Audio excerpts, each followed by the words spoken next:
লেখিকা সুপ্রিয়া ঘোষের পাড়ার কাকিমা। দিদি, ও দিদি, তোমার বৌমার কি ঘুম ভাঙলো? বেলা তো 10টা বেজে গেল গো। আমাদের সময় তো সূর্য ওঠার আগেই সব কাজ সেরে ফেলতাম। এখন তো সব সূর্য মাথার উপর ওঠার আগে বিছানাই ছাড়ে না। চায়ের কাপটা টেবিলে রেখে রিমির শাশুড়ি অনিমা দেবীকে উদ্দেশ্য করে কথাটা বললেন পাশের বাড়ির সুমিত্রা কাকিমা। সামনের বারান্দায় বসে তিনি প্রতিদিন এই সময়ে আসেন। হাতে কাজ খুব একটা নেই, কিন্তু অন্যের বাড়ির অন্দরমহলের খুঁটিনাটি খবর নেওয়ার আগ্রহ তার প্রচুর। অনিমা দেবী শান্তস্বরে জবাব দিলেন, রিমি রাতে পড়াশোনা করে তো, তাই একটু দেরি হয়ে যায়। বিএডের খাতা তৈরি করছিল, কাল রাতেও 3টে পর্যন্ত জেগেছিল। তার শরীরটাও তো একটা ব্যাপার আছে, তাই আর জোর করি না। পড়াশোনা? তা চাকরির পরীক্ষাতে কতজনই দেয়? আমার মেয়ে রিনি যখন এমএ পড়তো তখন রাত 12টার পর আলো জ্বালালে আমি তো বকুনি দিতাম, বলতাম শরীর নষ্ট হলে পড়াশোনা দিয়ে কি হবে। রিনি আমার সব কাজ সেরে ঘরদোর পরিষ্কার করে তবেই পড়তে বসতো। এখন দেখো, বড় একটা স্কুলে চাকরি পেয়ে কি সুন্দর সংসার সামলাচ্ছে। সুমিত্রা কাকিমা একটা দীর্ঘশ্বাস ফেলে আবার শুরু করলেন, তা আমাদের সময় এসব বালাই ছিল না। বৌমা দেরি করে উঠছে আর শাশুড়ি তাকে চা করে দিচ্ছে, এসব তো অলক্ষীর লক্ষণ। অনিমা, তুমি বড্ড প্রশ্রয় দিচ্ছ। অনিমা দেবী একটা হালকা হাসি হাসলেন, যেন কথাটার গুরুত্ব নেই বোঝাতে চাইলেন। তিনি চুপচাপ অন্য কাজে মন দিলেন। কিন্তু সুমিত্রা কাকিমার রসালো আলোচনার ঝুলি তখনও শেষ হয়নি। ঠিক সেই সময় রিমি ঘর থেকে বেরিয়ে এলো। চোখ মুখ এখনো একটু ঘুম জড়ানো। সে দেখলো বারান্দায় সুমিত্রা কাকিমা বসে আছেন। রিমিকে দেখে কাকিমার চোখে মুখে এক অদ্ভুত ভাব ফুটে উঠল। কি বৌমা, আজ তো তাহলে বেশ বেলা করেই ঘুম ভাঙলো। শ্বশুর বাড়িতে এত বেলা করে কে ঘুমায় নাকি গো? তোমার মা কিছু শিখিয়ে পাঠায়নি? রিমি জলের গ্লাসটা নিতে নিতে একটু ইতস্তত করে বলল, কয়েকটা প্র্যাকটিক্যাল খাতা কমপ্লিট করতে হচ্ছিল, তাই একটু দেরি হয়ে গেল। কাকিমা হাত নেড়ে বললেন, হ্যাঁ হ্যাঁ, ও সব তো অজুহাত। পড়াশোনা তো সবাই করে, আমার রিনিকে দেখে শিখতে পারো। সে তো কখনো সকালের চাটা আমার হাত থেকে নেয়নি, নিজেই সব গুছিয়ে নিত। সকাল সকাল উঠবে, সংসারের কাজ করবে, সবার জন্য চা করবে। শাশুড়ির সেবা করার মধ্যেই তো আসল পুণ্য, তাই না অনিমা? অনিমা দেবী এবার একটু অস্বস্তিতে পড়লেন। নিচু স্বরে বললেন, ওসব থাক না সুমিত্রা, রিমি পড়াশোনা করুক, আমি তো আছি। কিন্তু কাকিমা থামার পাত্রী নন।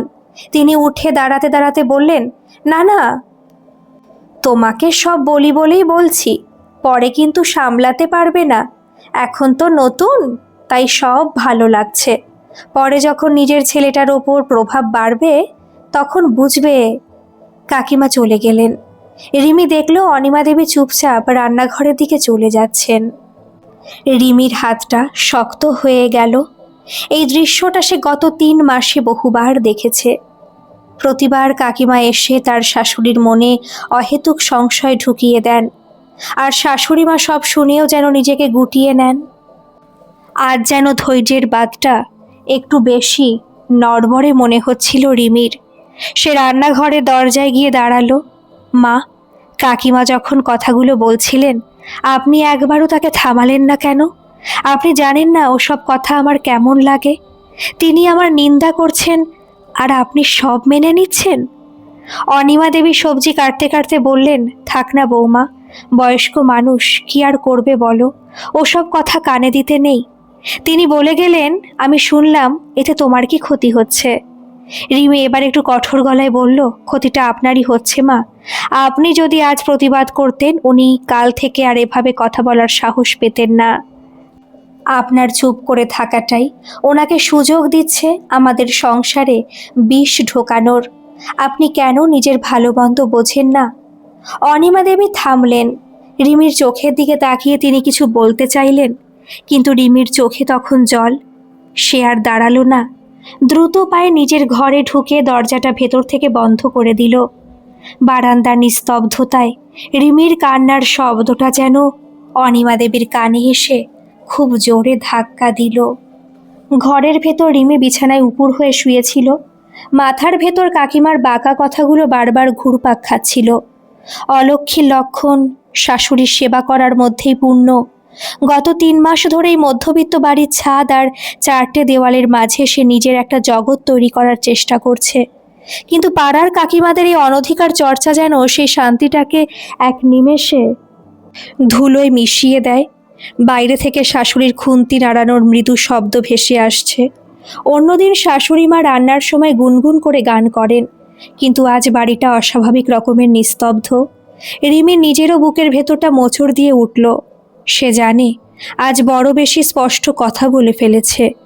শাশুড়ি মায়ের ওপর চিৎকার করাটা হয়তো ঠিক হয়নি, কিন্তু সেই মুহূর্তে নিজেকে আর সামলাতে পারেনি সে। কিছুক্ষণ পর পায়ের আওয়াজ পাওয়া গেল। অনিমা দেবী দরজার সামনে এসে দাঁড়ালেন। নক না করে তিনি ভেতরে এলেন, হাতে 1 কাপ ধোয়া ওঠা লিকার চা আর 2টো বিস্কুট। রিমিকে চুপচাপ খাটের কোনায় গুটিসুটি মেরে বসে থাকতে দেখে অনিমা দেবী ধীর পায়ে বিছানার পাশে এসে বসলেন। রিমি, রাগ করেছিস মা? আমি তো জানি তোর পড়াশোনার চাপে তুই কতটা ক্লান্ত থাকিস। আসলে তোর কাকিমার স্বভাবটাই ওই রকম, ওটা ওনার অভ্যেস। লোকের খুঁত না ধরলে ওর পেটের ভাত হজম হয় না। ওর নিজের মেয়ে রিনি ভালো থাকে কিনা তার চেয়েও বড় কথা হলো অন্যের বাড়ির বউ কেমন চলছে সেটাই ওনার দেখার বিষয়। রিমি মুখ তুলে চাইল, একটু নিচু স্বরে বলল, মা, আপনি যদি এভাবে সবটা মুখ বুজে সহ্য করেন তবে আপনার ওপর দিয়ে লোকে আরও বেশি করে যাবে। আজ উনি আমাকে বললেন কাল হয়তো আমার পড়াশোনা নিয়ে বাজে কথা বলবেন, পরশু অন্য কিছু নিয়ে। আপনি প্রতিবাদ না করলে এই কথাগুলো সত্যি বলে মনে হতে থাকে। অনিমা দেবী একটা দীর্ঘশ্বাস ফেলে চায়ের কাপটা রিমির হাতে দিলেন। শোন রিমি, সংসারটা তো অনেকটা নুন চিনি আর ঝালের ভারসাম্যের মতো। সুমিত্রা যখন বিষ ঢালে তখন যদি আমি তেতে উঠি তবে আগুনটা তো আমার নিজের বাড়িতেই লাগবে। আমি ওসব কথাকে পাত্তা দিই না। আমার মনে হতো চুপ করে থাকলেই শান্তি, তবে আজ তুই যেটা বললি সেটা আমাকে নতুন করে ভাবাচ্ছে। আমি কি সত্যি ভুল করছিলাম? রিমি কিছু বলার আগেই বাইরে আবার পায়ের শব্দ পাওয়া গেল। সুমিত্রা কাকিমা আবার ফিরে এসেছেন। বোধহয় কিছু বাকি রয়ে গিয়েছিল বলতে। অনিমা দেবী একটু ইতস্তত করলেন, তারপর স্থির দৃষ্টিতে দরজার দিকে তাকালেন। রিমি লক্ষ্য করল শাশুড়ি মায়ের পিঠটা এখন আগের চেয়ে অনেক বেশি সোজা, মেরুদণ্ড যেন শক্ত হয়ে আছে। অনিমা দেবী বাইরে বেরিয়ে আসতেই সুমিত্রা কাকিমা বললেন, দিদি, তোমার বৌমা আবার কিছু মনে করলো না তো? ঘুম থেকে ওঠার কথা বললাম বলে। আসলে আমি আবার বেশি অনাচার সহ্য করতে পারি নে, তাই বলে ফেলি মুখের সামনে। আর শোনো, বৌমাকে একদম বেশি প্রশ্রয় দিও না। দেখবে যদি একটা চাকরি পেয়ে যায় অমনি তোমার ছেলেকে নিয়ে আলাদা হয়ে যাবে, তোমার এ বাড়িতে আর থাকবে না। তার চেয়ে বরং পড়াশোনা বন্ধ করিয়ে ঘরের কাজে লাগাও। তোমার ভালো চাই বলেই বলছি, তুমি আবার খারাপ ভেবো না যেন। অনিমা দেবী এবার আর মাথা নিচু করলেন না। তিনি সোজা সুমিত্রা কাকিমার চোখের দিকে তাকিয়ে দৃঢ় কণ্ঠে বললেন, রিমি যদি আমার নিজের মেয়ে হতো তাহলে কি আমি ওর পড়াশোনা বন্ধ করিয়ে ঘরের কাজে ওকে লাগাতে পারতাম? আর তাছাড়া ও যদি একটা চাকরি পেয়ে আমার ছেলেকে নিয়ে আলাদা হয়ে যায় তা যাবে, এতে আমার কষ্ট পাওয়ার কি আছে? আমার ছেলেকে নিয়েই তো আলাদা হবে, একা তো থাকবে না। ওরা সুখে থাকলেই তো আমার সুখ। আর শোনো, তুমি এই যে গায়ে পড়ে কথাগুলো বলো এগুলো আমার বৌমা পছন্দ করে না, আমিও করি না। কিন্তু এক পাড়ায় থাকি বলে মুখের ওপর কিছু বলতে পারি না। তবে আমার বৌমা আজকালকার মেয়ে, ওরা কিন্তু অন্যায় সহ্য করে না। পাড়ার কাকিমা বলেও কিন্তু ছেড়ে দেবে না। তাই ভবিষ্যতে অন্যের বাড়িতে বেশি নাক গলাতে এসো না। কাকিমা যেন ভিমড়ি খেলো। তিনি আমতা আমতা করে বললেন, না মানে আমি তো এমনি বলছিলাম। আমি চাইবো বলো তোমার কষ্ট হোক? হ্যাঁ, তুমি এমনি তো বলছো, কিন্তু সেই এমনি কথাগুলোই অন্য কারোর ঘরোয়া অশান্তির কারণ হয়ে দাঁড়াচ্ছে। রিমি আমার নিজের মেয়ের মতো, ও রাত জেগে পড়লে সকালে একটু দেরি হতেই পারে। আমি তো আছি সব সামলানোর জন্য।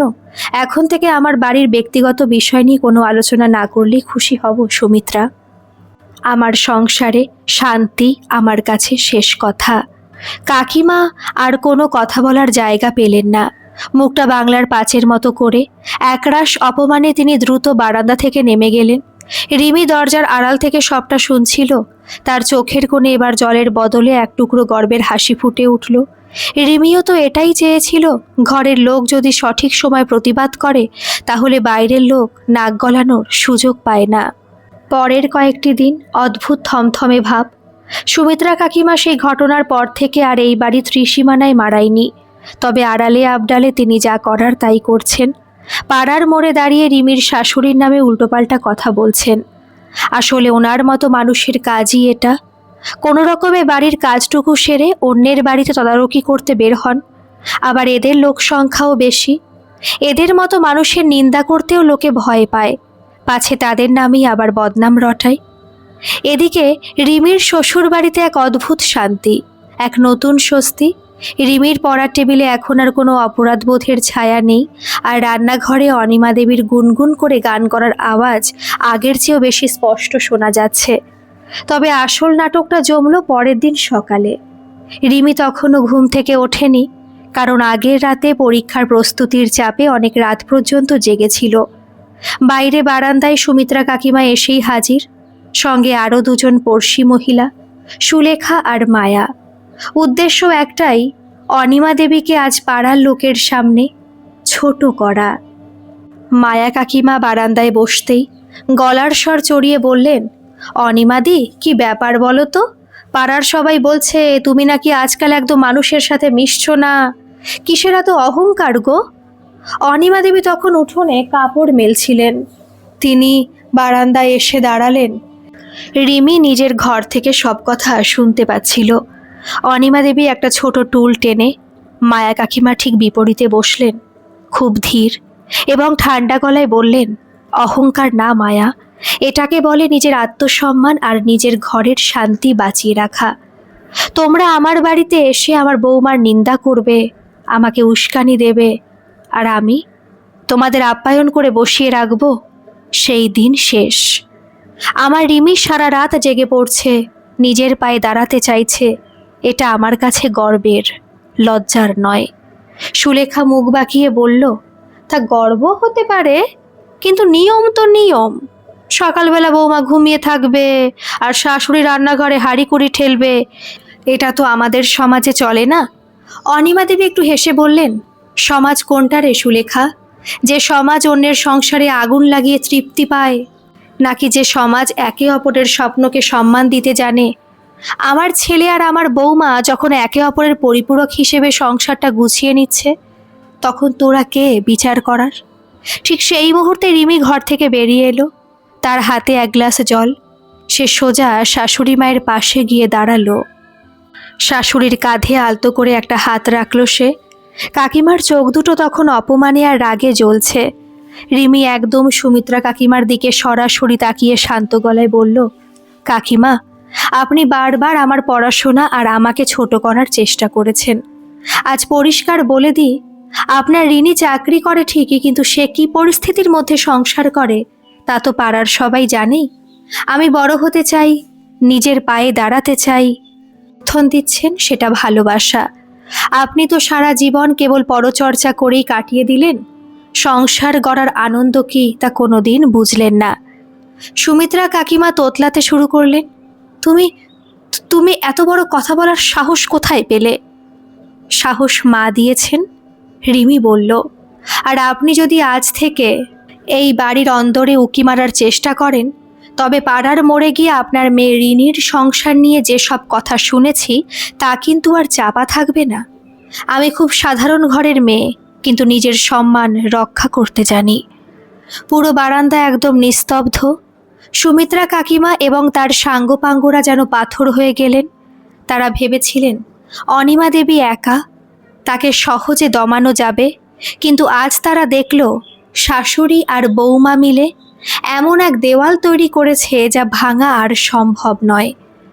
কাকিমারা কোনো কথা না বলে রাগে গজগজ করতে করতে তড়িঘড়ি বেরিয়ে গেলেন। গেটের কাছে গিয়ে কাকিমা কি একটা যেন বলার চেষ্টা করলেন, কিন্তু রিমি এবং অনিমা দেবীর দৃপ্ত চাহনি দেখে চুপ করে গেলেন। রিমি মায়ের দিকে তাকালো। তিনি রিমির হাতটা টেনে নিজের হাতের মুঠোয় রাখলেন। আজ আর কেউ তাদের কোনো কথা দিয়ে ভাঙতে পারবে না। রিমি হাসল। আজ তার পড়ার টেবিলে কোনো চিন্তা নেই, কোনো সংশয় নেই। তার লক্ষ্য এখন অনেক স্পষ্ট। আর সেই লক্ষ্যে পৌঁছানোর পথে তার সবচেয়ে বড় শক্তি তার শাশুড়ি মা আজ তার পাশে দাঁড়িয়ে আছে। এই অটুট একতাই হলো তাদের সুখী সংসারের আসল গোপন চাবিকাঠি। সত্যি, আপনার সংসার আপনার নিয়মেই চলবে। অন্যের কথায় নিজের ঘরের শান্তি বিসর্জন দেওয়া একদম উচিত নয়। নিজের সম্মান আর আত্মবিশ্বাসী যে কোনো সমস্যার সেরা সমাধান। আজকের এই গল্পটা আপনাদের কেমন লাগলো অবশ্যই কিন্তু কমেন্ট করে জানাবেন, আর ভালো লাগলে একটা সাবস্ক্রাইব করে আমার পাশে থাকবেন। ধন্যবাদ।